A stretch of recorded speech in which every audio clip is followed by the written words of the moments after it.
All right, we're live. What's going on, everybody? Been a while. Everybody's asked me about live streams. I said, let me do it. We've been doing the WhatsApp chat with a lot of our friends. Busy. No snow. Haven't had any snow, but a lot of snow machines to work on. So we'll see who's there. Oh, so it is. What is it? Sunday afternoon, about 4:20. The Bills are getting beat by the Bengals. So I'm watching a little bit of Musty One.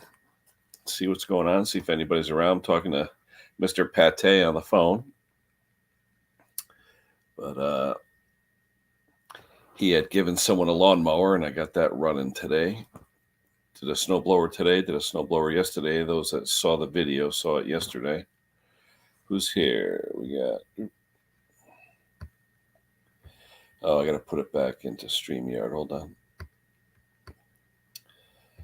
Luke is here. Pete is here. Simone is here. Brother Craig. How you doing, Craig? Let's go. Oh, let me throw the link out. Hold on. Let's see. Control V. There is the link. Yep. It's been not too bad. 40 degrees today. Hit 40 degrees. Not too bad. Snowing up in Buffalo. The Bills are playing the Bengals. They got about an inch or two of snow on the ground, so that's interesting. Oh, let's see. Everybody's saying hello. Hey, there's Pat from Bridgeport. Hello, Pat. How you doing? It's snowing in Ohio, Craig? Yeah, you probably got the lake effects like they got up there in Buffalo. But the Bills, they thought the Bills would win, but they're losing 17. I think it's 17-7. I think it is. I was watching a little bit of it, but a lot of snow. I love watching them play football in the snow. It's always fun to watch. But let's see.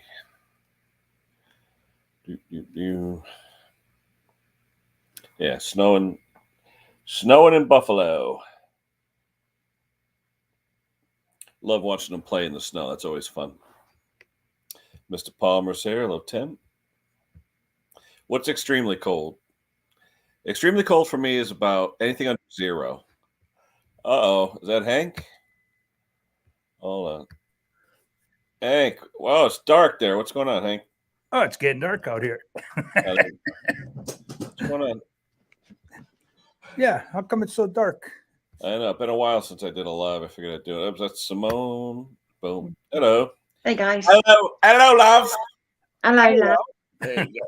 Yeah, I was going to say, it's been a while, so I thought I'd jump on as well. I was going to say, it's been a while. Yeah. Watching them play American football in the snow, that's always fun. Oh, wow, yeah. Sport in the snow is always interesting to watch. When they slide. They had a touchdown. They said, no, good touchdown, because the guy was like slide and he lost control. So I love watching them play in the snow. Hey, Henry. What do you got coming up, Simone? You said you got a 2-wheeler coming up. The one you've been working on or something new? No, it's something entirely new. Mr. Clown. Hey, John.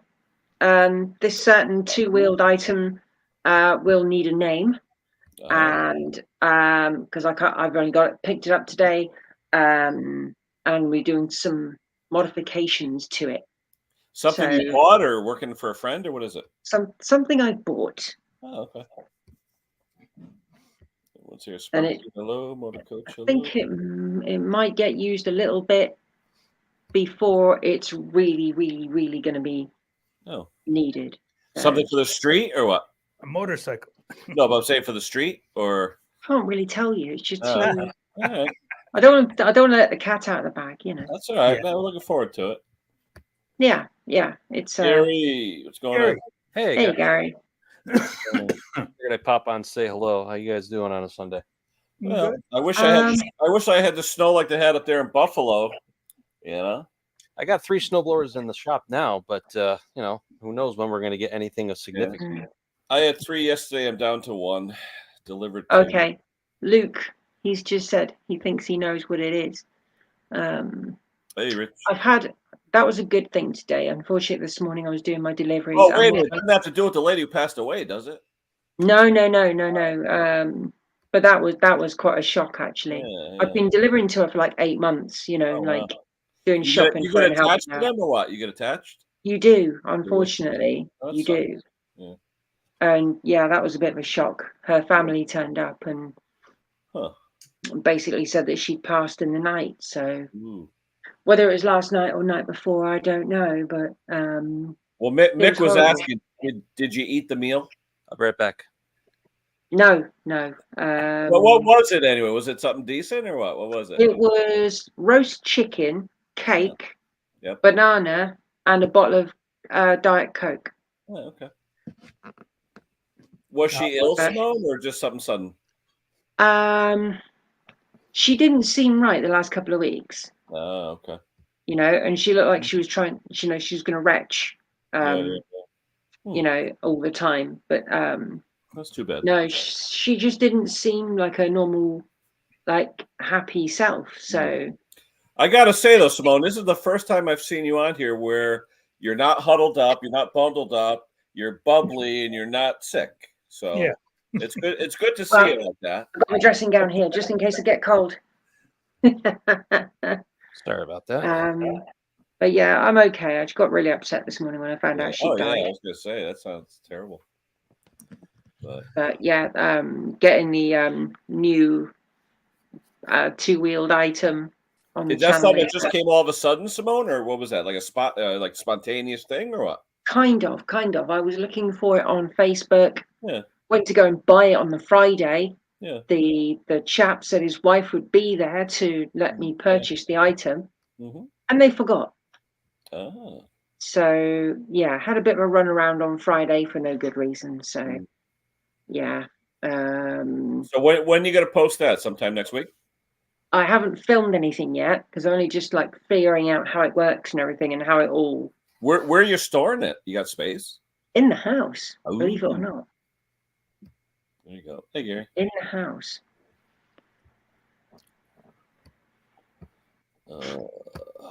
It's a two-wheeled item that can fit in the house. Sorry, guys. I'm just dealing with some updating my tech here.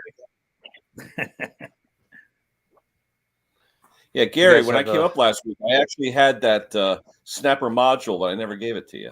Yeah, no, it's definitely I gotta take a look at that for you. Yeah.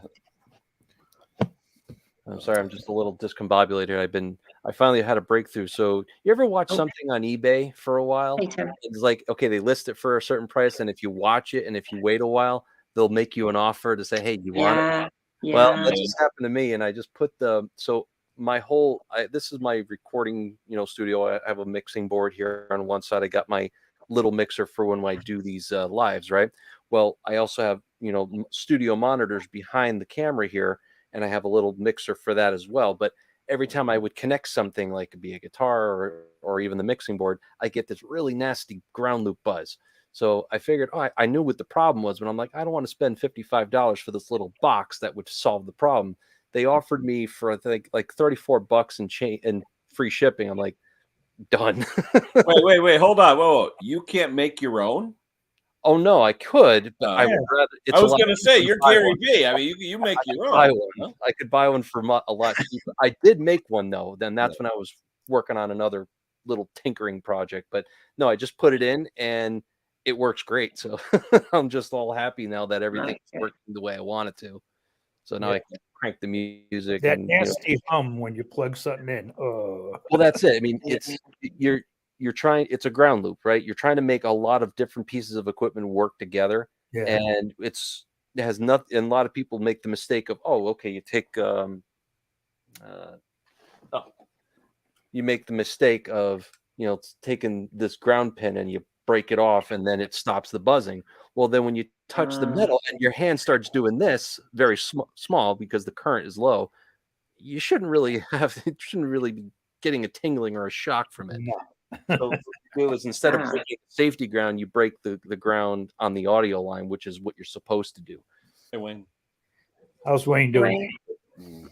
Hey, I love it. I just got a text from one of my customers. He goes, I've had the money I owe you in my wallet for a few weeks. Can I drop it off? Few weeks? Yeah. Well, this guy, I fixed a snowblower for him a couple of weeks ago, and he got two for the price of one. One of them needed an engine rebuild because the coil, the Tecumseh coils aren't made anymore. And the coil in this 5-horse doesn't have enough oomph to fire.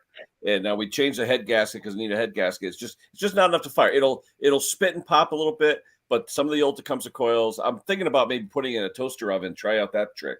But other than that, it just doesn't, unless I want to put a Chrysler crank trigger on it and do it that way, there's just no way it's going to fire. So he bought a Predator, but every time I go to put the engine on, somebody drops something off. And it's like, so I never had time. So he owes me for the first one I fixed. It's like $75, but he owes me another $75 to throw the Predator on, but I haven't thrown the Predator on. So I said, just, when you see me, you see me. I mean, the guy's literally a mile away. It's no big deal. And like I said, the past week, I've done 3, 4, 5 jobs. I'm not hurting for money. It's so, but it's that was in my wallet for a couple of weeks. It'd be gone. Yeah. Luke. Hey, Luke. I think I could know Simone, but I'm not saying. Oh, yeah. We might have spoke in the past about it. Don't tell me it's a moped. Possibly. It might be a moped. No. Saying nothing. I'm saying nothing. A pooch. No. No, I've got all of them.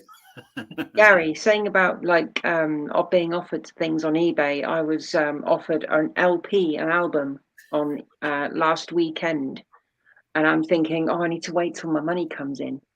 And there's me forgetting that PayPal has a turnaround time of 3 to 5 days of transferring the funds. And when I finally got paid, the LPs were all gone. Oh no! And it was the LP I've been trying to find for 6 years. Wow. Is it still in the original packaging? Yeah, sealed. And they were £26. By the way. And normally they're like 70 odd pounds. It's like they must have found like a batch of them and just selling them cheap.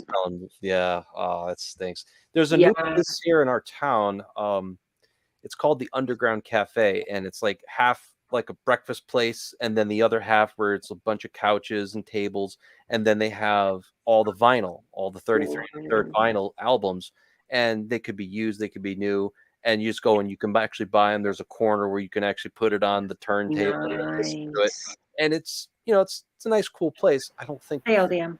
The food's okay, but I mean that you just don't see that anymore. I thought that was pretty cool.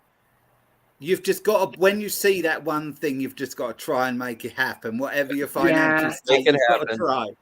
Yeah, I really wish I had. And I looked at the item and said out of stock, and they had like 6 copies left, and they're all gone. Right.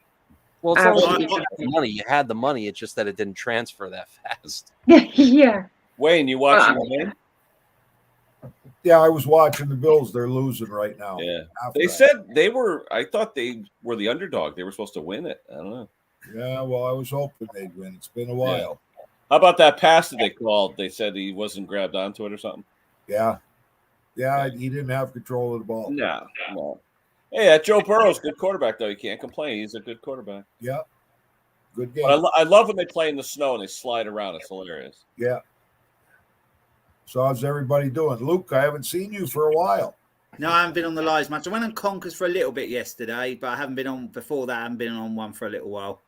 Figured you were on vacation touring Europe. Oh, I wish. You guys are on there for a long time. He is going to Scotland. Yes, I've got to go there soon. Yeah, again. Yeah, but that's not for a happy trip. That's a funeral. So. Oh, it's been a long time since anyone's done a live, really.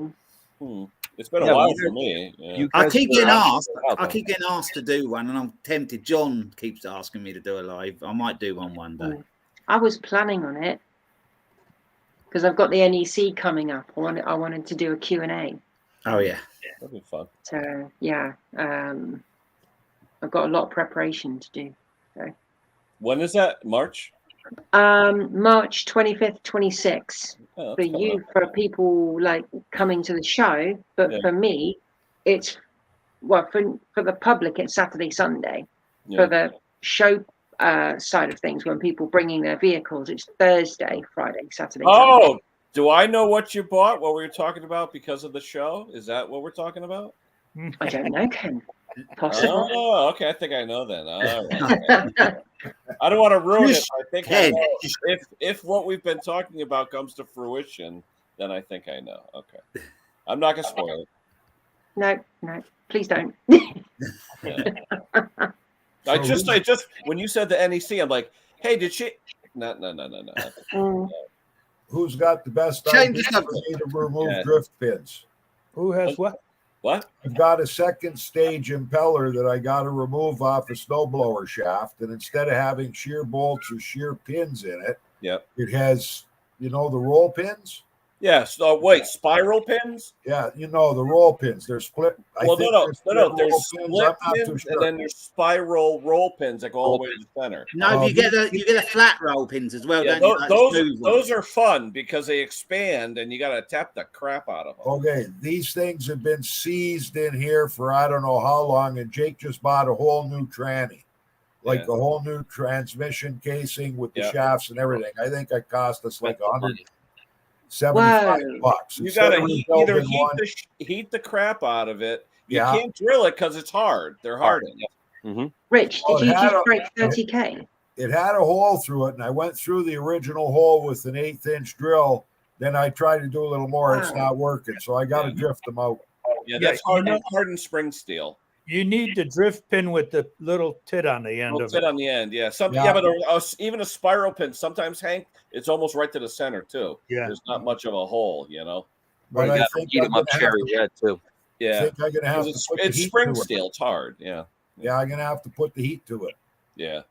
Yeah, MAP gas. Propane's not going to be hot. I think acetylene for those. Yeah, torch. Yeah, sometimes you have to go that. You have to go because remember the new map isn't MAP anymore. There's no acetylene in the new map. It's a different chemical.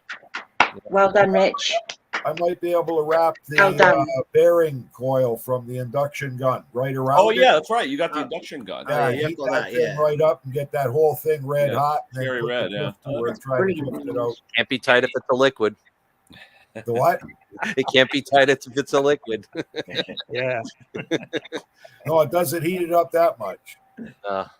That's one of the things I need to invest in is an oxyacetylene. But for the amount of time, I was thinking though, how about like Henry was suggesting? What if you take a bit that you don't care about anymore for the muffler chisel for an air hammer, dress it to get in there, and try and work it out? You know what? Good. Henry's idea. Another great idea. Yeah. I've used that in a pinch to get out roll pins. Old Cub Cadet drive shafts had roll pins. I never thought of that. That might just impact it out and get it moving. Yeah, you get that vibration. I'd do it. Yeah, good idea. My dad has oxygen acetylene, so I can use that if I ever get really stuck. But I'm usually stuck where I'm not at his, so. But he's got the small setup now. You can buy the hobby weld setup, so he has got that. So did you ever do the acetylene under the coffee cup? Oh yeah, and use a grinder. Yeah, you put acetylene under the coffee cup, put it next to someone grinding, the sparks, boom. I better not do that with my history of flames and things. Oh yeah. The only problem with acetylene is wait, John, it goes like this. Yeah. There you go. It finds its lowest point, and if there's a crack in the floor, it follows that crack. Yeah. You've got delay. Your internet isn't very good tonight, Henry. You got a bit of a delay. Since we're talking about snowblowers, can you notice it? Everybody else drive disc. What's that out of? Drive disc out of an old John Deere. Or I'm sorry, out of an old Aaron's. Oh, there you go. Yeah, Aaron's. Yeah. I love it how there's only really two different sizes of drive discs. Yeah. Is it still bad, Luke? Yeah, there's a bit of a delay for me. Oh yeah, Hank. Yeah, you're a little bit wonky. Yeah. Yeah. A little blurry too. Yeah. That's weird. You could go out and come back in again. It might be okay then. Yeah. I'll leave. Bye. It's looks like low resolution. Yeah, that's what it looks like. Everybody else is crystal clear. You used a different camera? I didn't hook up my other camera, but yeah, you got the delay. You got about a second delay. This is the computer itself. All right, let me go out and come back in. P. Froud is here. Hello, love.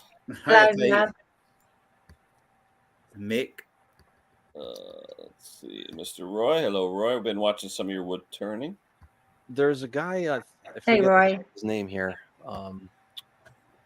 He said that the pattern's supposed to change for the weather in the next couple weeks where it's going to get cold, but then after that it's going to go back to this warm, at least for Connecticut anyway. Jason, hi. Warm. Sorry. Yeah. I don't mind the warm, but it's winter. We should have snow. You know. Yeah. Simone, is it cold down your area? Is it cold down there tonight? Just a tad. I Yeah, went out it's to been- lock the it's shed been- up and I thought, stuff this. I'm going straight back and it was freezing. It's been pretty cold all day, and I got to one of my deliveries, got out of the car, and it was just like the wind was just trying to 1 minute open my door and try and rip it off. The next minute it's trying to shut my door and not Oh, let you're me more out. coastal as well, aren't you? So you're going to get the wind. Yeah, and some of the places on top of the hills, it's like really Yeah. blowy. But Hmm. it calmed down a little bit towards the end of the day. But it didn't rain at all, so that was nice. It's too cold here to rain. It's pretty Yeah. cold out there. It now. hit 40 here today, like 40. I actually don't know what it is. It should say it on here. It says minus. It says -1, but it's colder than that. A week ago we had snow, Snowing here now. but it was very late though. We don't get snow very often at all. We It's don't very know. rare. Not down south of Very England, rare. really. You got a lot, Wayne? No, just a little bit. It's wet snow. Mm. I think we're supposed to get 5 to 10 centimeters Wow. in 2 or 3 days. I remember like back, I think it was 2009, 2010, the winter of 09-10. And my friend used to watch football a lot, and you'd see him sat there, he'd be watching the local match, and it's like snowing. It's like, Henry, good. Looking better, Henry. All right. I don't know what happened.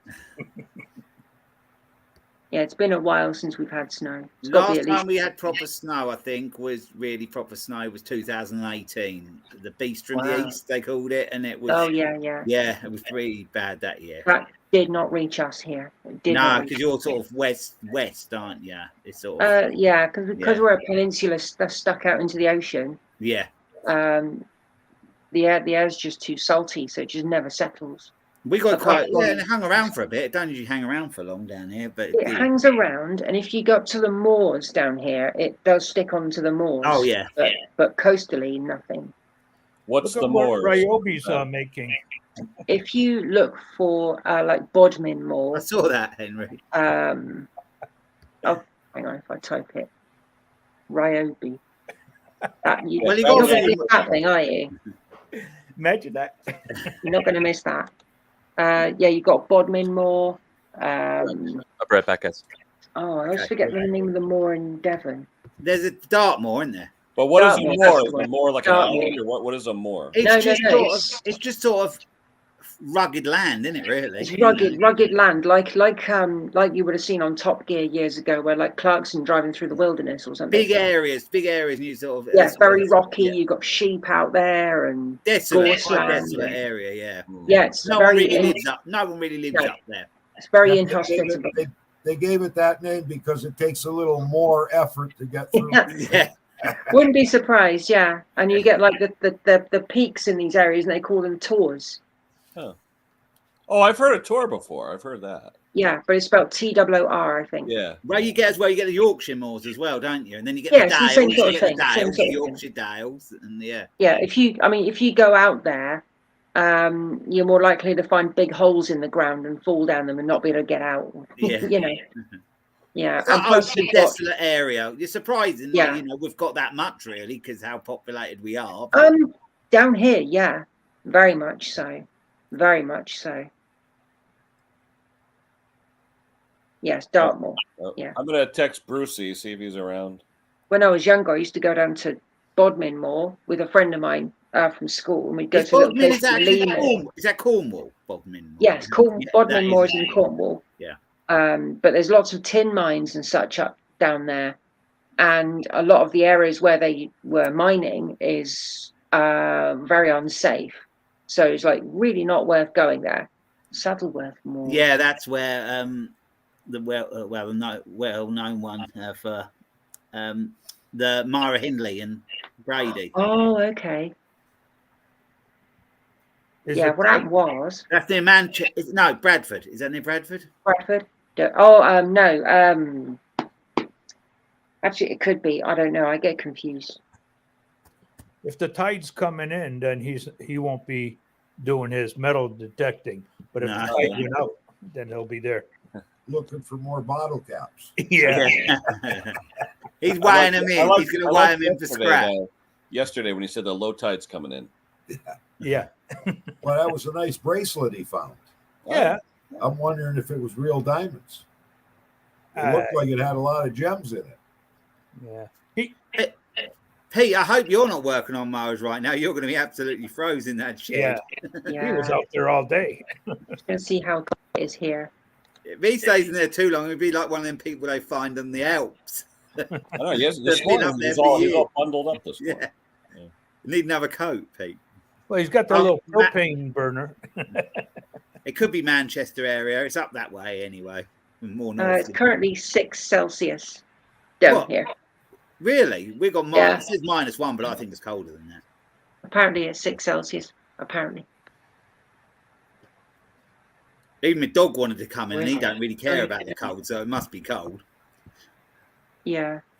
12, it's supposed to warm up at midnight to 7, and by 3 a.m. it's supposed to be 8 Celsius. That's a bit weird. I don't know what we'll just be. I think we'll just be frozen all day tomorrow again. Due rain tomorrow and sun on Tuesday. Okay. It says on my phone we're -4 at the minute, and Wednesday we start getting rain again, and it warms up. Then. Oh, next weekend 8 or 9, so we're getting warm again. But warmer means more rain again. That's the only thing. I can't wait for the warmer weather, personally. You guys won't have any snowblower work next year if it doesn't snow this year, because everybody's will be done and never. Yeah, but they'll leave the gas in it for a year, and then we'll be back. Yeah, and then it'll go stale. And... Yeah, but Ken, don't tell them about Aspen then, Ken. Last time I had you, you fixed it last year, and I haven't used it. Yeah. Then I'll say, did you drain the fuel? What? Nope. End up with varnish in your pipes. Yeah, we've got a few customers that have bought the alkylate fuel office for storage of equipment. So I think. Oh, you didn't hear, Wayne? I got some free Aspen yesterday. Did you?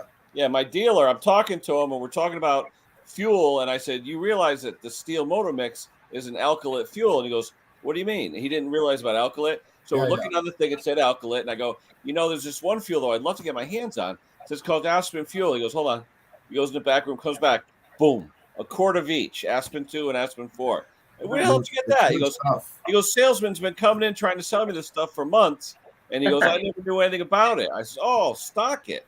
Because he gets it for like, half of what I pay, So, well, I know here the John dealership in Dunville is selling it for $9 Canadian, and then you got your 13% tax on top. $9 a quart. Or $9 a liter? I think 32 fluid ounces. 32, yeah, 930. I forget what's in there. I think it's 937 milliliters. Yeah, I think not. The quart here is like $8 US. I think something like that. It's quite popular over here. Yeah, I'd pay that for what it is. Sure. Yeah, for storage, you can use the ethanol stuff all year round. It's just storing it and getting it to fire up again the next year. Yeah. It's Aspen, Edward, not aspirin. Like in Colorado. Not painkiller. Like the ski resort in Colorado, Aspen. Yeah. Anybody As mentioned on Dumb and Dumber, they kept on about. Oh, yeah, but wait, Luke, Dumb and Dumber, what kind of moped were they on?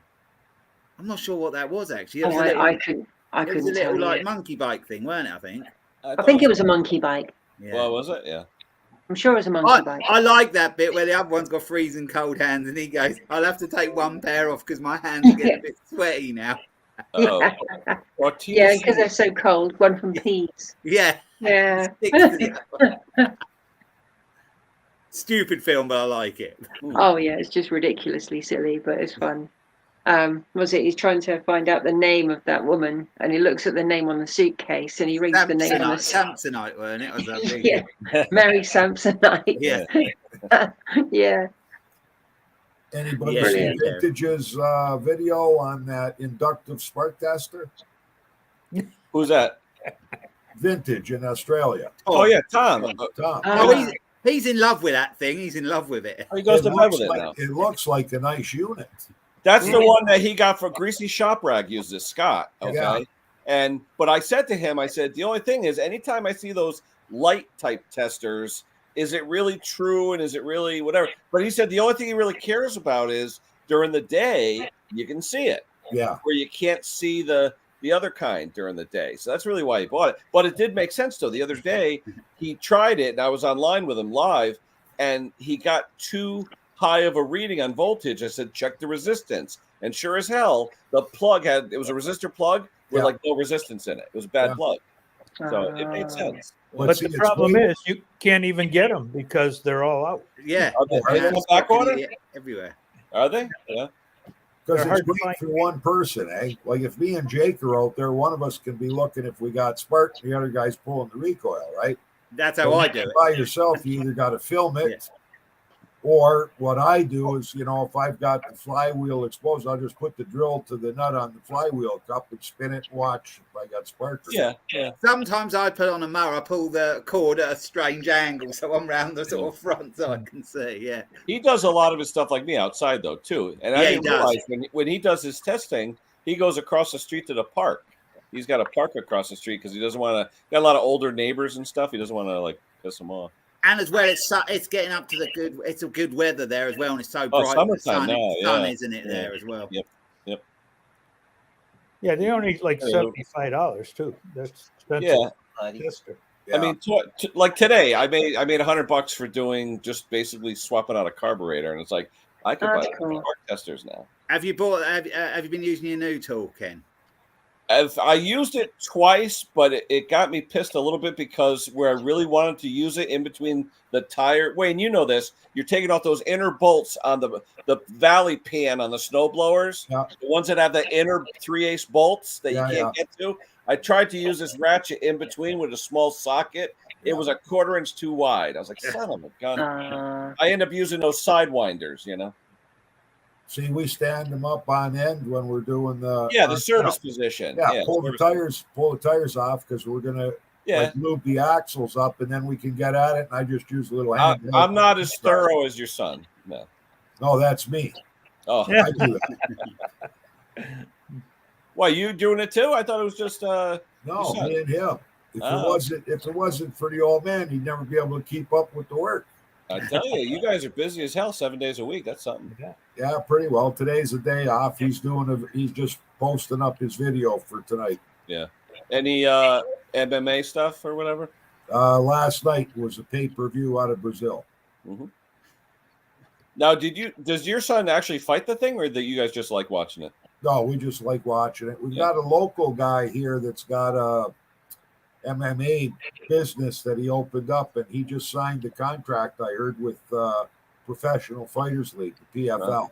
Yeah, we got a kid at work. His father's a referee, but he's an MMA, but he's like 5'1". He's a little guy, but he's all muscle. He is all muscle.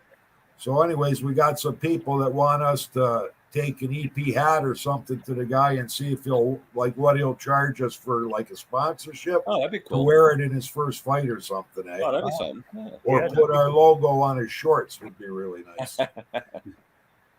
That'd be cool. Hey, Bonya.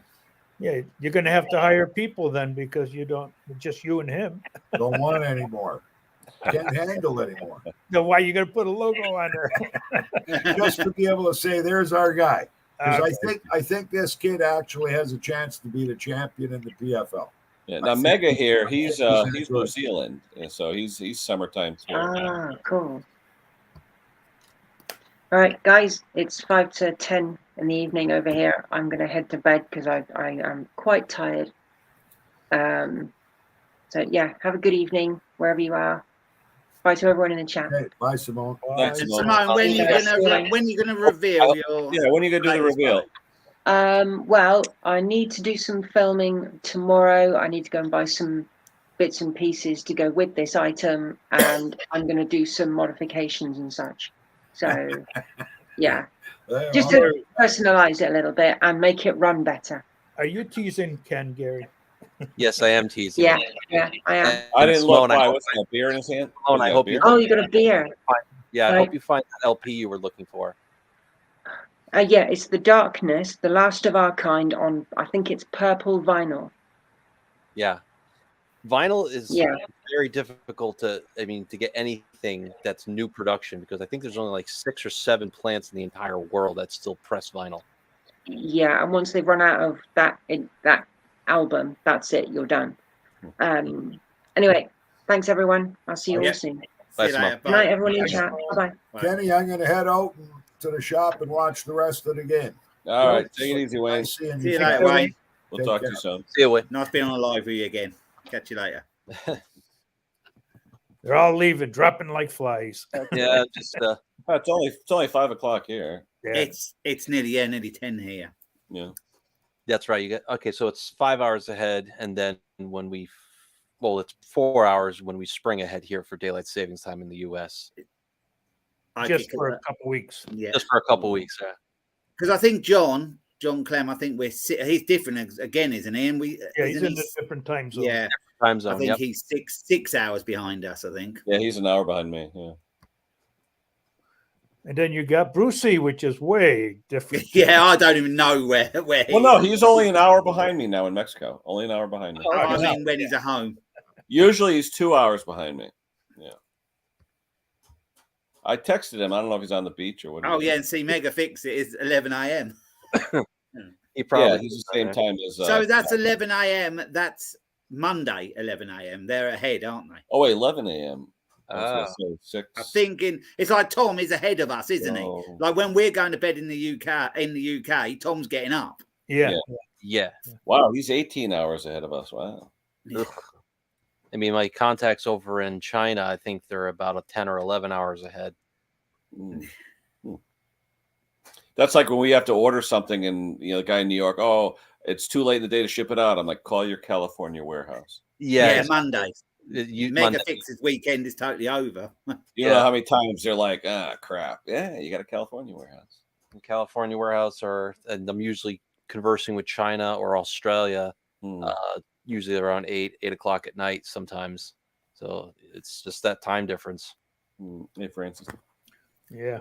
For us, at night it's their morning. Hold on, someone's making a noise here. I guess what the hell it is. Yeah, 'cause sometimes it'll be alive in the morning. It'll be like 11 o'clock for us, and Henry will be on. I think, well he's got up early.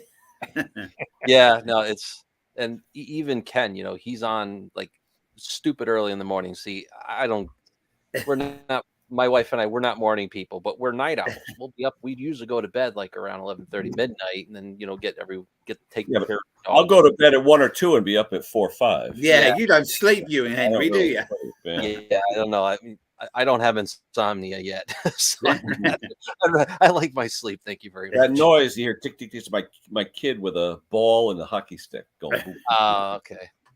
He's got a game in another hour or 2. You got to be tired. You got to be tired to go to bed. You know what I mean? Well, that's it. I mean, unless. Hey, so Ken, I put those digital meters in for the interlock downstairs, but now they're flashing bright, dim, bright. You talking the same one that Jim had? The same ones? Yeah, it's the one that I had. I text you guys, but the guy on Amazon, he's been really good. He's like, hey, I want can you give us a 5-star review? And I said, oh, okay. Oh, what, they give them to you? No, they're asking for one. They want you to review. And I said, well, listen, it's not a problem. They work fine, but it's just that they're blinking. And I probably. Hold on. Let me zoom in. Wait a minute. Yeah. So let me just play it. Oh, yeah. See, they blink, and I'm not sure why they're doing that. And that's on utility power. Not a big deal. I mean, they showed the voltage is accurate. I confirmed it with my Fluke, and like I said, it just saying to the guy, is that normal, or did I get a bum? Now that's just to measure what you're actually getting, or what's coming? Yeah, how much load is on each leg, so okay. I can see how much each leg is. I mean, you have the analog ones that would come on the transfer switch. But let me ask you though, if I hear people sometimes say you can save money with a balanced load. Okay. How true is that when you're, say you have your 2 meters and one's twice the other? Do you start switching circuit breakers and things, or how does that? Yeah. Because what's happening is, so here in the United States, we have a split phase, single phase, but split with the neutral. Yeah. So the idea of balancing a load is because you have those two windings. So if you have too much of a load, so you're like your scenario, you have twice the load on one side as you do on the other. Yeah. Well, that neutral is carrying current. Now, what you want to do is you want to balance the load so that the neutral is carrying almost no current. Basically have two waves that are canceling each other out, so the current is canceled out. The more you have current flowing on that neutral, you can overload that. And I've seen it in a lot of generators when they burn them out. It's usually the neutral is too hot, or you could see the insulation is melted because they likely put too much on one leg. They have a compressor on, or they have so coming back through the neutral, you're going to melt it. That's what it is. Potentially, because you're putting too much power onto one side. Because we lost one leg about 10 years ago. All of a sudden, half the stuff in the house, what's going on? We lost one leg at the pole. Right. And the same thing happened to my mother-in-law, and she couldn't understand. I said, "Ma, you lost a leg." She goes, "No, I have both legs." I'm like, "No, your electricity, Ma." Yeah, so that's basically what's happening, and they have to deal with that on a lot of the step-down transformers in your area. Is that if they have too many houses, or too many houses have too much power on one side, what they'll usually do is they'll oversize the step-down transformer to be able to compensate. Because inside your panel, it's the newer ones anyway. You go so X, Y, X, left, right, left, right, exactly. And then the other ones used to be all the left was on one side, all the right. That's and that's what would cause problems. People would load up one side, and then you would fill up, say part of the right side. We always read left to right. The empty ones were always on the right side. Yeah. Well, exactly. So everyone's used to reading left to right, so that's works in their brain. But that's the problem. It's even worse in a generator. So that's why I put those meters in. Yeah. Again, I would probably never wind up using it, but it was pretty much almost nothing. It cost me like $20. Oh, really? Wow, I should try that. $20. Because the guy who wired my house was an electrician at Sikorsky, which doesn't, I'm not going to say anything. But anyway, we had, like, for example, I have one room where I have 220, right, where he's got an outlet. Yep. Now, it wasn't for a 220 like air conditioner or anything. He's got a 110 outlet where the top outlet is one leg, bottom outlet's the other leg for a whole 20 amp breaker. And I'm like, that's how it's wired, and that's how it's wired in my Generac generator. Like one of it only has one duplex. This is an outlet in like a dining room. I'm like, right, and that's what a lot of people do. They'll break the tab on the hot side. Yeah. Right. But a whole breaker, or two whole breakers for one outlet. Yeah. That's nothing else on the breaker. Nothing else on the breaker. Yeah, that's what a lot of people will do. They'll do that for like a dishwasher, or if you have. Okay, no, I can see a dishwasher, microwave, or something like that. But this is in a dining room where he's gonna plug a lamp in. I didn't know why he did that. It was like air conditioner, probably an air conditioning is my guess. But 110, 20 amp. Yeah, that they need something. A lot of those, anything over 10,000 BTUs usually needs a dedicated 20 amp circuit. It was just weird how he had one and then another, like one above the other, just on two distinct breakers. Or he could have been running two space heaters, for example, or he could have been running, a high current appliance, for example, like a heater, or maybe one of those big frying pans. Yeah, I mean, because my little house, we had 100 amp service when we bought the house. I upgraded to 200 when I got the central air. But I look and it's like every breaker was taken. There was like 30 breakers. I'm like, I got 1,000 square foot house. What the hell did he wire? Well, I mean, that's I have the GE. It came with the 200 amp service. It's got 4 main breakers, and it could fit quite a bit of breakers in there. But it's the thing I liked about it was that you can just go and buy the interlock kit that was made for that breaker, and it didn't cost much at all, because it was actually natively designed to have one. Mm-hmm. A lot of people run home runs every one now. Yeah, it's like they don't share a line. Everything's a home run. Well, you know what it was when we were doing houses years ago. You would have 2 breakers for 2 rooms, where you had the outlets in one room and the lighting in another on one breaker, and vice versa. So that way, if you lost half of your leg, you'd still have something in each room. Well, they do that for bathrooms, at least for our bathrooms. All the bathroom outlets have their own dedicated circuit breakers. All the lights have their dedicated. So like this room, and then my wife's room, all the lights and the outlets are on a specific circuit. Each of these rooms have their own separate circuit breaker. But for the bathrooms, The lights have their own circuit, and then the 20 amps for the GFCI outlets have their own circuit breakers, because you got to think you're going to be running multiple hair dryers. You could have all kinds of stuff there. Sometimes people have a towel warmer, that kind of thing. But yeah, that's how at least the modern homes. This house was built in 2004. Yeah.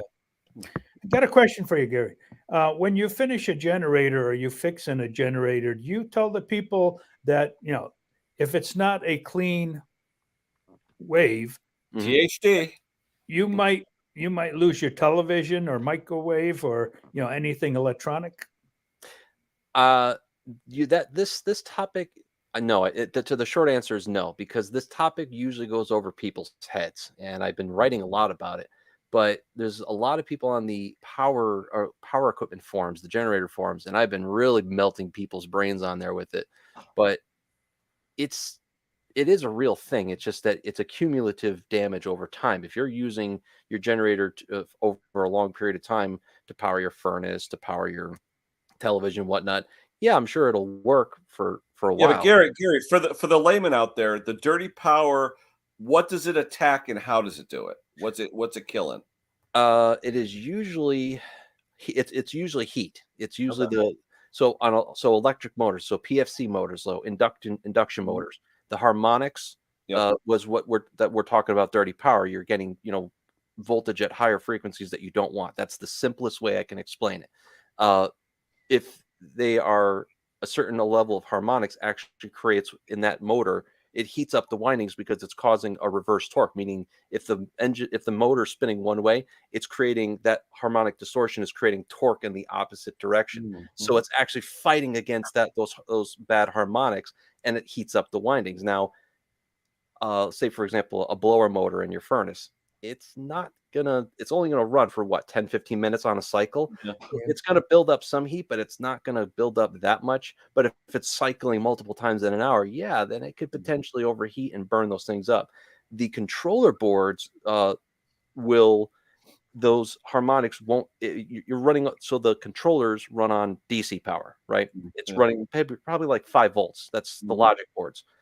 The problem is that when it's running on 24 volts AC.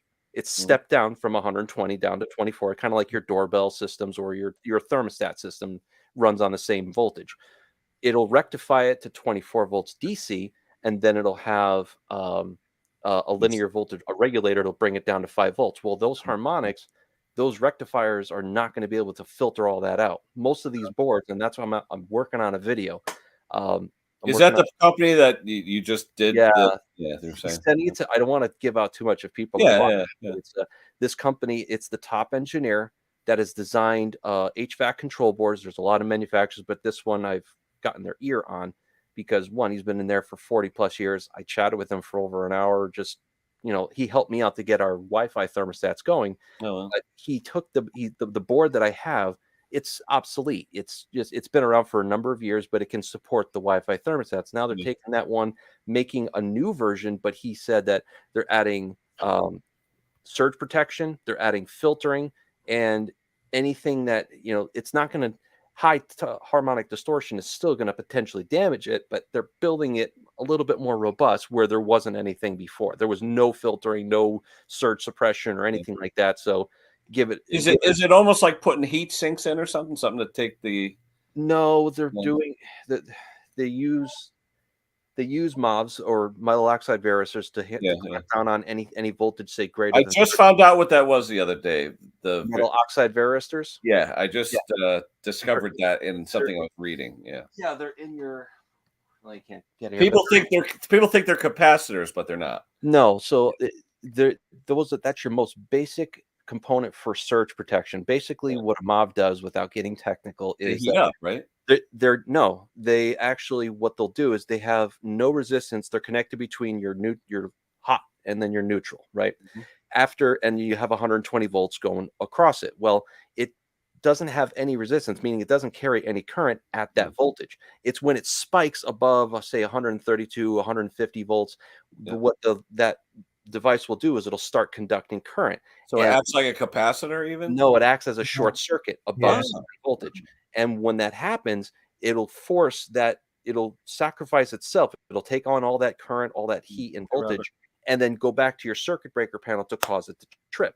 Now, the more mods that you have in a surge protector, then you could take on some. They measure energy in joules. Yeah, I know joules. Joule. I know joules. Believe me, when you do ultrasonics, it's all joules. Right. So the more of those components that you have in a surge protector, that's why you buy, good, better, best. That's what they're talking about. It has more of those components. Yeah, joules and kilojoules. It can take more joules of current, and those will blow up and sacrifice themselves, and hopefully trip your circuit breaker before it ruins the equipment that's connected to it. Yeah. Guys, that is not humidifier. Fired. I've said this before. This is my. He's got expensive guitars hanging there. He doesn't want them to crack. I have to keep the humidity anywhere from 40 to 50% humidity because all the guitars. When you have forced hot air heating, it dries out the air. So I run that there all day and all night, and it's very low power, but it just keeps the room from getting too dry. Everyone's like, "Oh, you got smoke behind you, something on fire?" No. Although I am talking about arcs and sparks here, but yeah, that's the number one issue for generators running furnaces, running anything in your house. It's usually the number one cause of damage is not total harmonic distortion. It is surge. Without a doubt. You get that momentary spike. You say you're drawing a heavy load, like your refrigerator turns on, or you're running an air conditioner. It's going to react it's not going to react as quickly. It's going to have to recover that voltage. So it's going to overshoot that voltage and current to be able to compensate because the engine's going to slow down for a split second. Yeah. And then when it finally gets back up to speed, well, that's where all things start to have problems. So if you have any type of basic surge protection, that's usually what's going to save your equipment. Now, if you have something that's really bad, a very big surge, then things can happen. Inverters are much more stable, but again, that's really what damages things. Total harmonic distortion, over time can heat up components, make them fail, but it's not the number one failure. Although it does pose a problem for a lot of people. Yeah. I'm trying to keep it simple, guys. I swear. Yeah. Well, when I used to put in heating and air systems, Johnson Control would control in another building in, say, Hartford, and the buildings in Newington, Yeah. And everything was run with a phone cable line, Yeah. I mean, that's just how it is. They're trying to get fiber optics in our area, but Sue and I have been, we've been very vocal. She's been the most vocal about it, but they won't install it in our area because all of our utility is underground. We're one of the last sections to actually get it. And there's not enough people in our neighborhood that are actually wanting it. So that's just another one of those things. Well, they're providing the fiber wire, or the access point, but you have to buy the equipment for that, right? They will. Yeah. So what they have to basically do, I mean, for the ones that do offer fiber, they're going to run it to the fiber optics to the node that's on the side of the street, and that will power multiple houses. You still have Cat 6 from that node going into the house, and that short run is not going to make a big difference at all. But the fiber optics, once it gets out into that part of the wire, there's fiber optics have no ohms resistance, so it's going to fly fast. But it's very costly to deal with underground utility. So that's all the reason why we don't lose power around here. Yeah, CLMP was. Oh, that's right. You're in Connecticut.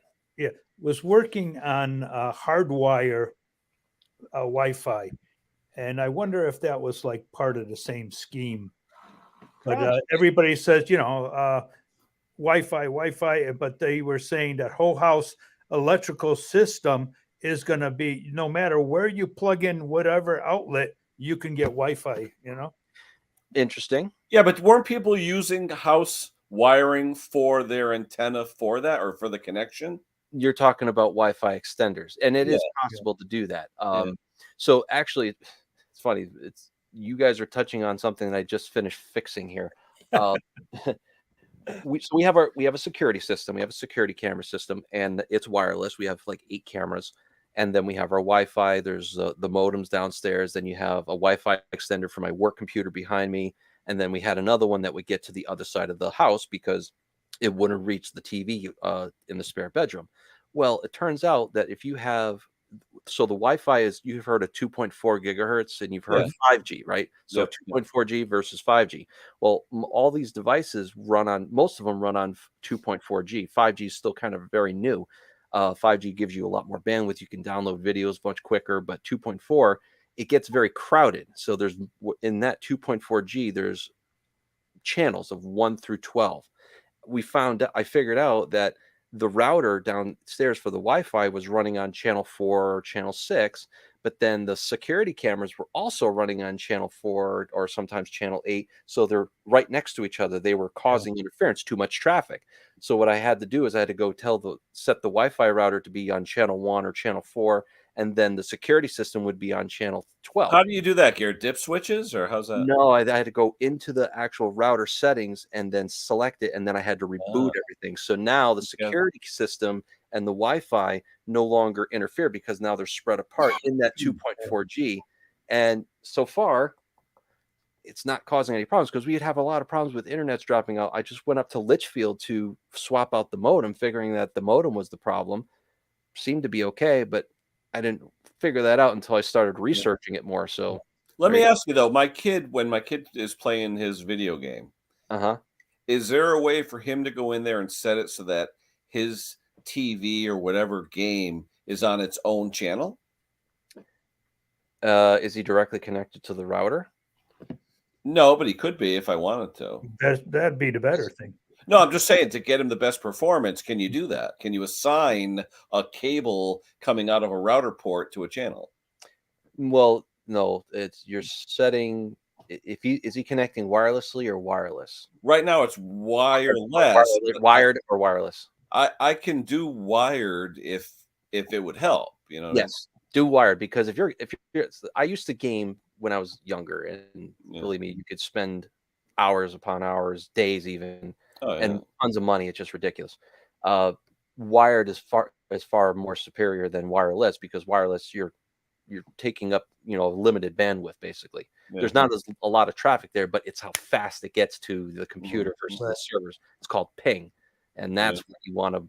That's about the smallest ping, the shortest ping that you can have is a gamer's dream. Because if you have a very long ping between the time it gets from your computer to the network server and back, that's bad, because that's the difference between a headshot and getting a miss. Yeah. I run beam to beam from my house to the shed. It's wireless beam to beam, and I have no problem with the internet there. Yep. No, the past couple of days since I did that, it seems to be more reliable. So only time will tell. I mean, we don't need a lot of bandwidth in here. One, we're not gaming. We have couple computers, the security system, sure, but we're not doing high intensity data draw. I mean, the one Fire Stick we have downstairs is fine, but we're only if we're watching TV, we're usually watching TV together. We're not watching multiple TVs. It's just doesn't work that way. Like even now, I'm sure it hasn't dropped out since I've been online here. No, it's good. Well, I got usually 2 televisions, 2 computers, couple phones, everything's running at the same time, and there's only 2 of us. Right. Well, and that's the thing. You have like Optimum up here where I live. Optimum is horrible, and I'll tell anyone but they have a monopoly up here. You can't. Well, it's starting to be broken apart, but again, they don't. Underground utilities use the last to adopt it because of the cost. But we only have 300 megabits per second as far as our bandwidth is concerned. We could go up to 1 gig. But then I'm not going to pay $30, $40 extra a month, especially for all the issues that they've been having. 300 megabits is more than enough for us because we're not going to need anything beyond that. I mean, what do? We're just surfing the internet, and one TV is watching HD TV. That's it. Not a big deal. Yeah. Sometimes when you don't need it, you don't need it. Spend it on something else. Spend it on dog food. Spend it on pizza, whatever. Oh, when are you getting the other dog? Looks like the new pup. We just actually saw the new pup the other day. I think it's the 10th or the 11th. We got to figure out that Friday or Saturday. We're still figuring out we've narrowed it down to 2 names. It's either it's a female. It's all black German Shepherd with a little white on her chest. Looks like a star. Belgian Shepherd. Well, the father came from a working line. I think the mother is a show line. And if anyone out there is familiar with German Shepherds or the breeding of German Shepherds, the American German Shepherds specifically, it's going to have a different personality, a different demeanor. But this one, we're either going to name her Storm or we're going to name her Tala, which Tala is in the Native American language means wolf. Oh, okay. So, but yeah, we're thinking about the second. I think that by the 10th or 11th, I think that's the second week of February that we'll be able to take her home. She has to go and get her shots in the vet and all that stuff. So we want to make sure everything's okay. And the breeder's right here in town, so we're both very excited. I mean, Sue and I we're cautiously optimistic just because her soul dog is going to be 10 years old a couple days prior to picking up the new puppy. Two females don't usually get along too well. Our male rescued, he's a border collie and shepherd mix, mostly border collie, and that's who I was petting before when you guys saw me there. So he's a love bug. He loves everybody. He would love the devil himself, which is probably not the best thing to have, but he I'm sure he would get along just fine. It's the two females, so there's always that concern, but there. Yeah, it seems like everybody we know is getting puppies, huh, Ken? Telling you. It's funny. We weren't planning on getting, because my wife's soul dog Mystic. She's a red sable, and she is going to be 10. So, how long's the shepherd last? I mean, it depends. I mean, she doesn't have any hip dysplasia or anything like that. My wife has taken excellent care of her all of her life. But they don't live past 13 to 14, maybe 15 years old if you're lucky. The smaller dogs live longer, but the bigger breeds like that, it's just they just don't have as long of a lifespan. And that's the thing. We were thinking either we weren't even planning on getting a dog a few months back. It never even entered our mind. But it's coming from the same breeder that Mystic, the red sable, came from. Yeah. Now it's the case of, and my wife could probably speak better to this point than ever, but we were toying with the idea of, okay, well, let's wait until after Mystic is no longer with us, and then we get a new dog then. And I'm sure our rescue Dallas will still be with us. He's about 5.5, but it's going to be very tough to and we don't know, the breeder's getting ready to retire. We don't know how much longer she's going to be doing the show lines. The show lines of German Shepherds is not a lot of breeders will do the show lines. They're doing any German Shepherds that are bred usually from a breeder are the working lines. So they're being bred for the police and the canine units, and a completely different demeanor altogether. They have to be task oriented. They're task oriented. They have to be doing a job. Otherwise, they're not like, laxadays hanging out, very sweet, cuddly, and whatnot. They're like ready to go and bite your face off if they're not properly trained. That's how they are. They're working dogs. She's one of the last show dogs, so that's what we were kind of hoping for. Yeah. But we're very excited. It's the timing is maybe not the best, but the best thing I can say is that the love that we get from our dogs, they're our fur kids. So yeah, we're both very excited. Well, that one, because I met them both. That was a border collie. The other one, oh my God, that's Dallas. I think I'll lick the skin off you. Yeah, he's quite, and that's the thing. If we didn't have him, so he's a special needs dog for those that out there that if you have a special needs dog where he has this autoimmune disorder where he has to have medication for the rest of his life, and we were actually fostering him for the first month, and we figured that after he had come off the transport that we help take him to the vet and get him nursed up, and then at some point he would be advertised, put up for adoption. Well, Mystic was an only dog for so long, we didn't think that she was actually going to accept him, and then she did. And now he's the annoying little brother, but she really loves him. Couldn't give him up. and you can see why, Ken. You know, he Oh was, yeah, absolutely. you know, he loves everybody, and we Yeah. just don't know anything about his past. That, you know, he was likely abandoned. He was abandoned on the streets of Texas. That's Yeah. where he came from. So we couldn't give him up. He's a little expensive per month because of his medication, but we wouldn't have it any other way. You know, the joy that they give you back. And if my brother was watching, he was like, "You're a dog person now. I love it." I can attribute that to my beautiful wife. She's the one that helped me. Well, what were you not a dog person? Were you a cat person? What were you? Well, no, I love dogs, but I mean, I didn't love them enough to have them myself. But Oh, okay. you know, it's just one of those things where I've fallen in absolute love with the German Shepherd breed. Yeah. I have had Dalmatians. I've had we had a chocolate and black Labrador.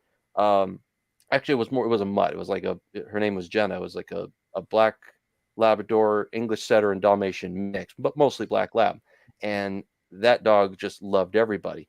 Well, and then my brother had a red-nosed pit bull that just passed away a couple years ago. She was like 13, but you know, him and his partner just got a new dog named Link, or short for Lincoln. Mm-hmm. But now we can all bond with the dogs and whatnot. Similar, like I said, it's different with dogs. You know, Sue and I we're not having kids. Yeah, for those out there that are interested in dogs, unless you're going to show or use them for some sort of defense and all that, mongrel is the best way to go. It's got more susceptible to less diseases, you know. Yeah. And they make a good house dog. Yep. But once you get into a pedigree, you better be ready for a lot of work. That's it. It's a lot of work, and you know, Sue is preparing me. So I mean, just in my that's the only reason, really, right now that I won't get a dog. My dog was my right hand for you were 11 saying years, but I'm so afraid with what we've gone through with Virgil and as a rescue dog and the money and everything else. I can't go through that. I just can't do it. I don't blame you. I mean, it's that's the exact issue that we wrestle with. Sue and I were like, if we don't get a dog now, then we wait till after, you know, Mystic is crossed the Rainbow Bridge, then are we going to even get a dog immediately after? Is she going to be the same? It's not going to ever be the same person. It's never going to be the same dog. But if we don't get it from this breeder that we know where the pedigree is from, we know that show line, there's a chance that they're not going to be doing breeding at that point. It's too much of a gamble for us. So that's why, you know, it's not the best time, but it's, you know, I'll never say no to another dog. I just, our wallets may not be full, but our hearts will be full. Let's put it that way. I used to raise collies, and oh my God, the time you have to spend and the work involved. Just regular collies or like regular collies. I had pure white collies, just looking like Lassie. Yeah. And I had the regular Lassie kind of colors. Yeah. But I mean, the full mane and everything, you know. Yeah, the big long nose. No, it's the ears had to be tipped, so you had to weight them, you know. Mm-hmm. Yeah, I mean, a friend of ours, she rescues greyhounds after their racing career's over, and you know, she's had so many greyhounds. But the problem with greyhounds, they have even more health issues than most dogs because of just the breed. Right. You know, but they only live after their racing career. They only live for like 7-8 years, if that, and then they, you know, have some sort of health complication. So it becomes very costly to have them. But you know, their personality is very interesting to hang out with. You know, like a snake. They don't look. They're not that. No, they have the elongated body and everything, and they're very aerodynamic when they run. But you know, they're very good dogs. Very good dogs. But when they're happy, they're like a snake. They're all over you, you know. Well, that's it. So here,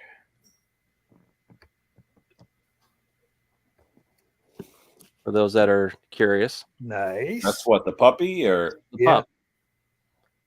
Oh, he looks like a bear. So that's what Sue and I said. She looks like a bear. Yeah, she looks like a bear. Yeah, so she's all, like I said, all jet black, but has a little bit of a white fur on her chest. Kind of looks like a star. I would have named her Bear. But with my nephew's dog. He had a dog named Bear. So, Oh yeah. Like BJ and the Bear. Remember the old yeah, show? it was Bella and Bear. My nephew is 9 years old now, and it was a black lab named Bear, and they were born at the same time. Like they got the dog just right around the time my nephew was born, so they grew up with each other. But you know, health issues and everything. Bella was like 13, 14 years old. So, oh yeah. But so we went there yesterday to see the dogs. But I have we have a pseudo third dog named Angel, and she's another special needs. She's a black and red sable. And I'm sorry, I take it back. Just a black and red, not a black and red sable. She has a class 5 heart murmur. And you need to be on medication for that. A murmur, it basically you have two sides of your heart, right? Your two chambers. They're out of rhythm, right? Is it out of rhythm or what? No, that's an arrhythmia. A heart murmur is where it's the sound. I believe it's the sound of how the heart sounds on an echocardiogram. It's because of the whooshing. If the chamber goes from a large chamber down to a very small narrow passage, and then it opens back up, it creates pressure in the heart. And what they would have to do is they'd have to it's kind of like putting a stent in your heart or in your lungs so you don't get a blood clot. They actually spiral it up through the leg, and they put a balloon in there and they expand the area so that they can correct that narrow passage so it takes the pressure off the heart. But the only place I think that we would be able to get it done is up in Boston, Mass. And there's a special cardiac unit for pets. This dog belongs to my in-laws, but I consider it our pseudo third dog because she's here she's here at least a few days a week. Wow. I thought the murmur was a drop valve. It goes lower than it's supposed to. I think you're right. Yeah. So this is our rescue. This is Dallas. That's a pretty dog. Yeah. Yep. Oh yeah. He's a ladies' man. Let's put it that way. He's quite the ladies' man. And this is Angel. The black face. Black face. Yeah, that's the black and red. And then this is Mystic. She's our red sable. That's my wife's soul dog. But yeah, all three of them. He's quite the. Yeah. This is how he is every night. But again, he made us believe that, and he really did. And he got it to the point where we can actually have a second dog. We weren't even planning on having a second dog. Well, we're at 3. Yeah. But yeah, so heart murmurs, they go by classes. So class 1 is like not bad at all. Class 6 is the worst. And every year you have to have an echocardiogram done. That's a lot of money. But there again, it usually doesn't become an issue until they get older, because then their heart is not as strong as they once were when they were younger. But you wouldn't know by looking at the dog because the dog runs around like a damn nut. Yeah. But yeah, so that's kind of like the happenings in our personal life here. The dog is going to be coming, and Nice. Hey, Zippo. What's up, Zippo? quite excited. Yeah. That's nice. Zippo's showing up, huh? Oh yeah, I haven't talked to Zippo in a while. I'm watching Musty do that. What is it, a Model A truck or something? Yeah. Oh, Musty. I haven't been following that particular one for him. You're doing the engine, putting in the head gasket and all that. Yeah, there was another guy I saw. He had a 60-some-odd Falcon wagon, and he brought it over there to work on. I guess he's a friend of his or something. Yep. It was a locked up 6-cylinder they were trying to get. Okay. Was watching this other guy. He just did the name of the channel. He's an HVAC guy, and he's been doing a lot of videos for like backup power, like hooking up one of those big power stations to your house. Oh, it's not small engine Mike. No. I just was watching it. Let me see. Benjamin. No, that's the right one. Or maybe it is him. What is it? No, it's not. That's a different guy. If you click on your search. Oh, I turned off my history a long time. I don't need Big Brother watching me. Hold on. I think I know where it is here. I was watching that Rick Beato thing too the other day. There, I was doing when I talked the other day. I was watching with my son. I said, "You never watch Rick Beato?" I said, "What are you, a communist? You gotta, if you're into music, you gotta watch Rick Beato." No, he's it's called the DIY HVAC guy. Huh. Oh, I think I've seen him before. Yeah, so he just did a video maybe like 8 hours ago about how to connect it to these power stations, which are actually really cool to the house to run it on the furnace. But a lot of the a lot of problems with these power stations that when you hook it up to a furnace directly, they're pure sine inverters, so they're very clean, they can handle the power. But a lot of the furnaces don't work because these power stations don't have their neutral bonded to ground. And that actually the sensor that senses the flame when the furnace turns on uses a concept called flame rectification. The two electrodes that are on the flame is actually acting as a bridge As part of rectifier. the circuit. Yeah, that's you talking the CDS photocell? That's right. Oh, Or no, there's actually a flame sensor. It's the CDS photocell. That's Yeah. for some, but then on some of the more advanced ones, they have two electrodes where the flame is, and it makes the connection. well, what it's doing is that the electrons need to move from one point to another. That's what Yeah. basically is a And flame. that's the medium. But they have to. The reason why you need to have that neutral bonded to ground is because it needs 0 volts. As the ground, it needs to reference ground to 0 volts, and then whatever that second electrode is, it needs to see that voltage. If you don't have that bond correct, it'll run the blower, but it won't run the flame. And Yeah. that's what that's the problem that he was having. I says, connect it, bond it to ground, and then that'll solve your problem. But he's actually got some good content there. Just some of the things that he does is just like, Yeah. Are you still hot and heavy with smokestack or what? no, not as much as I used to. I mean, Harry, I think his daughter's taking over for him. I think Harry is pretty much retiring. The last I saw, there's not a lot of people that go, as many people that go on there anymore, because I mean, I spent years posting about stuff there. I mean, the Generac and portable generator one there is very, it's not as active as it once was. It's really the one that it's powerequipmentforum.com, which there's a ton of activity going on there. Yeah. In fact, I used to do it for hit and miss years ago when I used to do that stuff. Well, and it's interesting. I mean, I've always been a forum guy, but the thing is that particular forum has gotten there's a ton of traffic going to it all the time. And James, and I'm not the first. I mean, I just joined it maybe last week, but James Condon's got quite a following on. Oh there. yeah, he's been on it for a while. Yeah. No, he's not even on it. I'm saying, really? People have been talking about him on.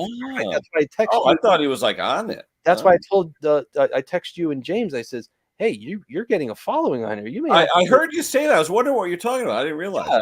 Yeah, he's not on there, and I just joined on there because there was. Yeah, but he's almost 100,000. Yeah, but the reason, and I said this to him, the reason why James is so successful is because he films every single thing, every single detail, unedited. Like you and I are having that. We're going through that phase right now. We're trying to, my last major generator video was over an hour long, and I got a lot of good review, some good thumbs ups. I wish I can get more reviews, but the thing is that he's built such a following that,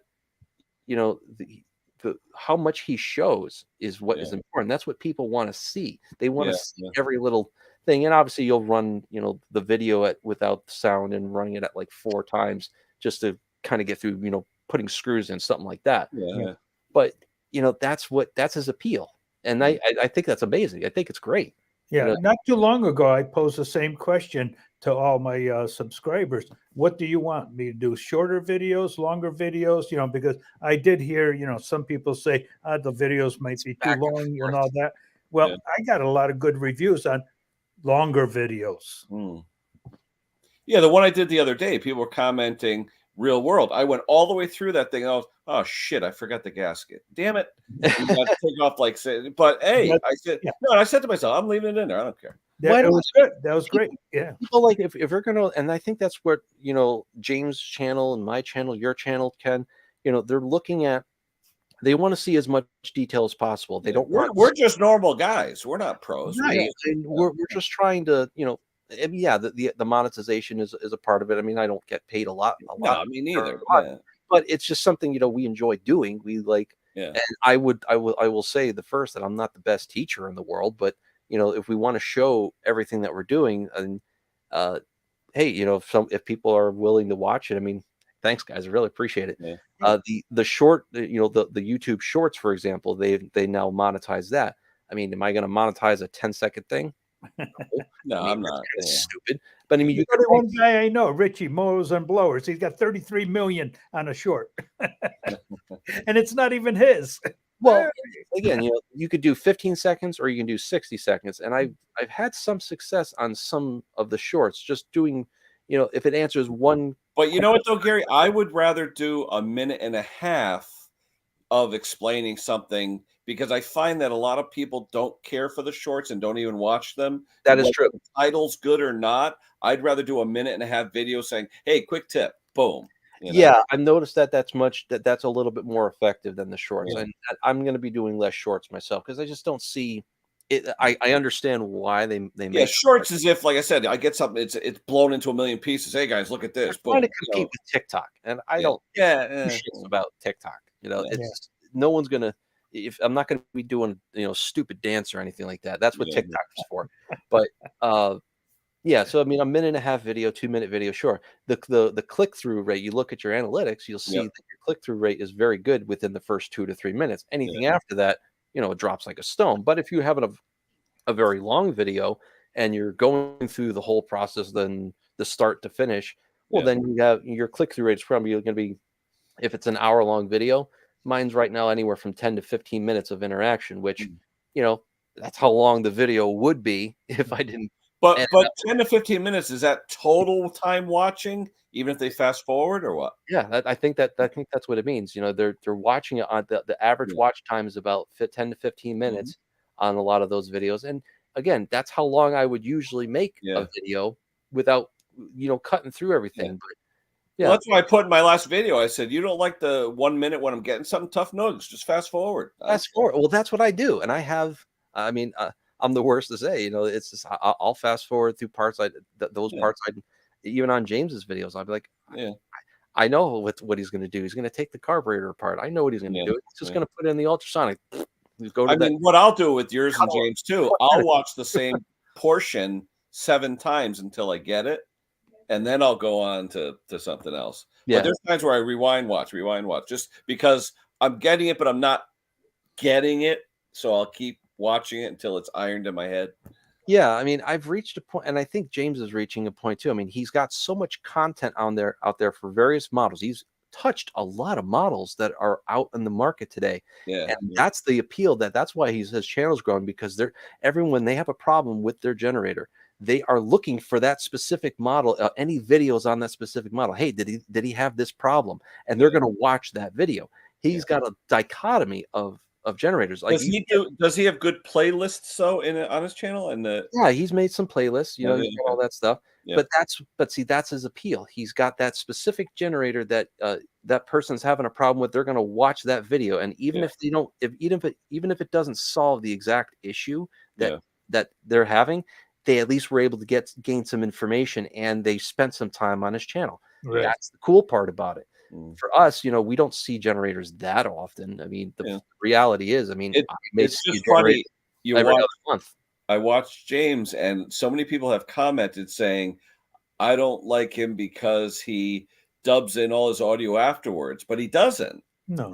It sounds like he does sometimes because it's so clear and crisp and all that, but that's just being in the garage where he is. Yeah. It lends itself to almost like an audio booth where it almost sounds like it's studio added in. It does. Oh, he cleans out his background. Yeah. Yeah. There's ways that you can do that in the editing. You could take your noise floor down so it sounds very clear, or put what's called a noise gate. Like this has, I could put a noise gate on and it'll sound like it's, closes like that.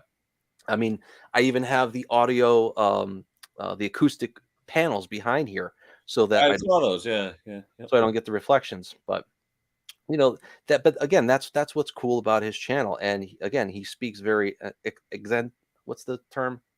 Extemporaneously, very clear, direct and concise, so that it's in a very, slow, regimented manner that really gets to that. James, if you're watching, again, I'm just impressed. No, we say if you want to go to sleep, not that it's making you go to sleep, but it's just a calming voice. Yeah, it's not like me. Sometimes I'll get all hyper good when I'm doing it, and some people like that, some people don't. Right. But with James, it's like, welcome back. Well, that's it. Have He's a a very good have radio a double malt personality. scotch and watch Right. with me.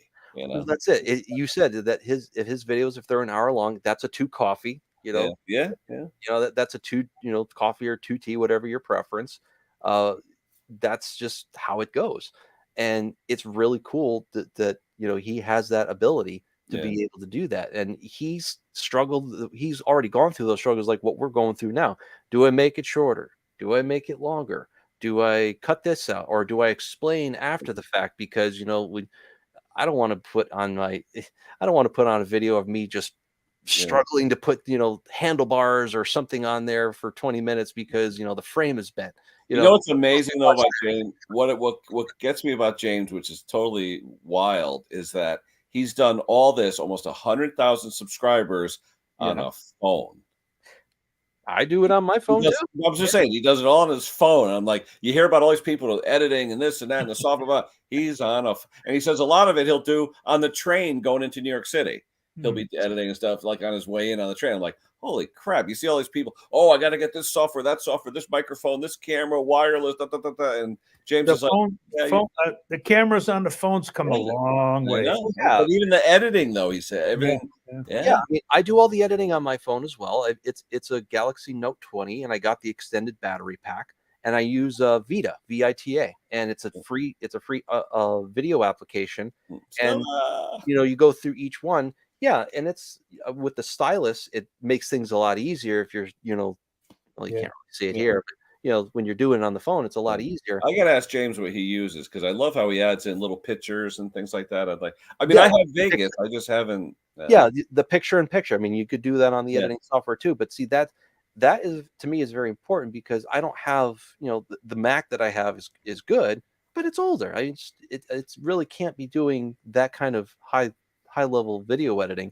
And for what I'm doing, I'm not trying to reinvent the wheel. A lot of times, and you and I have had long conversations about this too, is, think about all the time that he has to sit and go, and after he records everything, like all of us, we have to sit down, record the video, and then we have to go and edit it. And you're going to spend a lot of time, more time than it takes. More time than it takes. The industry standard is every minute, 1 hour per minute. Or every something? minute of video is about an hour of editing, depending, if you really want that high quality production level video to watch, and that costs money.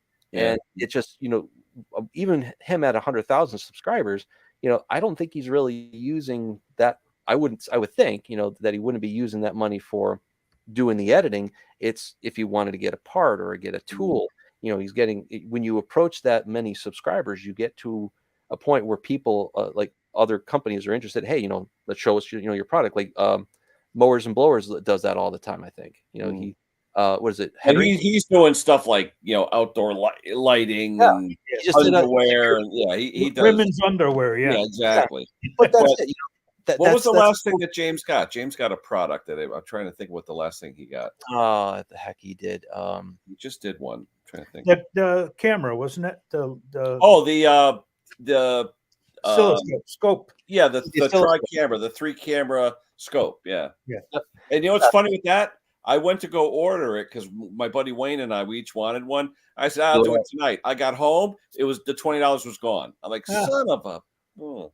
Yeah, I got a test. I have a test log like that, and that comes in real handy too. It saved me a ton of time figuring out that some idiot put too long of a spark plug into a nice John Deere. Oh yeah, and he blew the top of the piston because interference hit it, and he was wondering why he didn't have compression. I'm like, oh, the valves probably need to be adjusted. I'm like, no, you got a hole in the top of your piston. I don't think. Oh, can you fix that? No, I would probably just get a new engine. How much is an engine? $1,800 to $2,000 with shipping. Holy shit! I don't want to get it. I was watching somebody the other. I watched this guy called the number 2 Vintage. He does motorcycles and ATV repair. Mostly he buys things that need engine work, stuff like that. But anyway, he goes to a guy. He's spending like $3,000 on like a $5,000 or $6,000 ATV, and the guy says, "Oh yeah, we went in there with a camera. Everything's fine." Blah blah. Well, he took it apart. It had a broken valve. The valve head was sitting on top of the piston, and he's like, "You went in there with a scope? What the hell did you see?" Right? And it just, So, and then he goes to drain the oil, and antifreeze comes out for the first 30 seconds. And I'm thinking to myself, well, note to self: next time you go out there and buy one of these things, drain the oil and put a scope in it. Right. And this is again just like we do with the muffler on chainsaws. If I'm going to spend $200-300 on a good used chainsaw, I better look in that muffler port first. Well, yeah, and it's good to take pictures of that, because I've gotten those times I've gotten the chainsaws, where it ingested dirt and it's destroyed not only on the intake side port, but it's also on the exhaust. I'm like, why bother? You just, it starts when I first started, but then I can't get it restarted because it's hot. I got to wait for it to cool down. The first initial thought would be, you just need to replace the coil. Nope. Pull it and you look at those ports and you see how vertically scored it is. I'm like, done. It's things that you learn. You don't want to spend too much time on those things. Just get your diagnostic fee and move on. Yeah. Like tomorrow, I'm picking up a what is it? Echo handheld blower, the 250 or what, PBE 250, what do they call it? And she wants $25 for it. It's pawn shop in Bridgeport. She wants $25. I guarantee it's straight gas. But I'm looking at it. It's a removable cylinder, which is better than a clamshell. Okay.